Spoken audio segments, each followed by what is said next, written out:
బంగ్లాదేశ్ సరిహద్దుల్లో ఏదో జరుగుతుంది. మొన్న ఈ మధ్యన అస్సాం ముఖ్యమంత్రి హిమంత బిశ్వా శర్మ చెప్పినట్టు భారతీయులు సంతోషించడానికి సిద్ధంగా ఉండండి. సంబరాలు చేసుకోవడానికి సిద్ధంగా ఉండండి.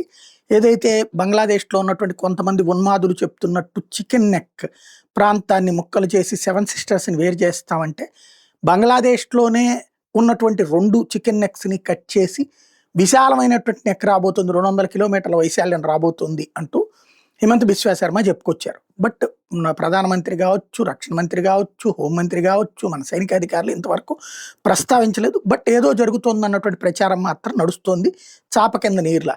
బట్ ఈ టైంలో చేస్తే అది యూనస్‌కి ఫెచ్చింగ్ అవుతుంది అన్నటువంటి చర్చ నడిచింది. బట్ ఈ టైంలోనే చెయ్యాలి, రేపు వేరే ప్రభుత్వం వస్తే సాధ్యం కాదన్నటువంటి చర్చ నడిచింది.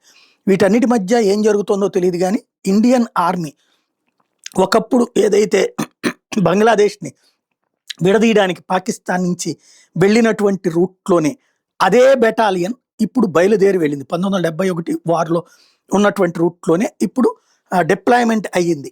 దాన్ని ఇప్పుడు lieutenant colonel Vikas Gurjar tweet చేయడంతో సంథింగ్ ఏదో జరుగుతోంది బంగ్లాదేశ్ సరిహద్దుల్లో అన్న చర్చ నడుస్తోంది.